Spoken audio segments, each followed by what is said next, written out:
Ahli Parlimen Kuantan Fuziah Saleh menuntut TV3, wartawannya dan seorang ahli politik yang didakwa memburukkannya dalam siaran berita berhubung Pusat Pemprosesan Nadir Bumi Linas Advanced Material Plant LAMP di Gebeng Kuantan segera memohon maaf. Peguam Fuziah menghantar 3 notis tuntutan itu semalam dengan menamakan wartawan alam sekitar Karam Singh Walia dan TV3 sebagai responden pertama dan kedua, sementara 2 lagi surat dialamatkan kepada Ketua MCA Kuantan Datuk T. Lian Ker. Dalam surat yang dialamatkan kepada Karam dan TV3, Fuziah mahu penarikan balik dibuat terhadap beberapa siri siaran berita itu yang disiarkan antara 28 Jun dan 30 Jun serta pada 24 Ogos lalu yang mana beliau mendakwa ia tidak benar dan kandungannya dilihat untuk memburukkan Fuziah. Fuziah yang juga naib Presiden PKR menuntut TV3 agar tidak berterusan menyiarkan siaran berita itu pada masa akan datang dan membuat permohonan maaf berdasarkan syarat yang telah disahkan oleh peguamnya. Dalam kes itu pula, Fuziah menuntut kepada bekas adun itu menyiarkan penarikan balik dan permohonan maaf terhadap kenyataan yang disiarkan syarikat televisyen swasta itu.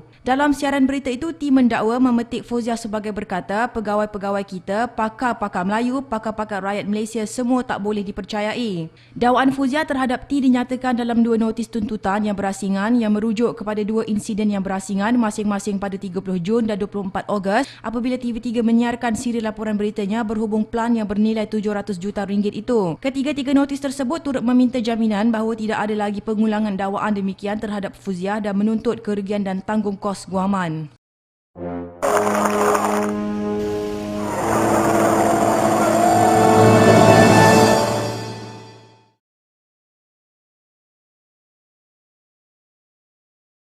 Di masa ini kita banyak mendengar pasal rakyat Malaysia yang banyak menggunakan internet sama ada dalam bentuk Facebook, Twitter, blog dan sebagainya. Kita juga mendengar tentang isu-isu hak untuk bersuara, di mana kita mendengar pasal bloggers yang dibawa ke mahkamah dan juga orang yang menggunakan Twitter yang terpaksa menghadapi situasi yang menarik di mana hak mereka untuk bersuara itu mungkin dibantah ataupun dicabar. Bagi saya sebagai seorang rakyat Malaysia yang banyak menggunakan internet dan Twitter, saya rasa amat penting untuk kita pastikan yang hak untuk bersuara itu kita kekalkan. Saya rasa bukan sahaja untuk internet, malah untuk media arus perdana. Kita juga harus lakukan sedaya upaya untuk menghapuskan akta-akta yang mungkin sudah lapuk dan mengongkong cara pemikiran rakyat Malaysia.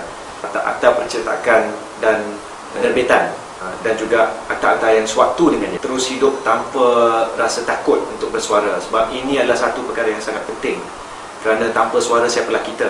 Saya rasa rakyat Malaysia juga harus hidup dengan penuh bertanggungjawab tapi dengan penuh keberanian.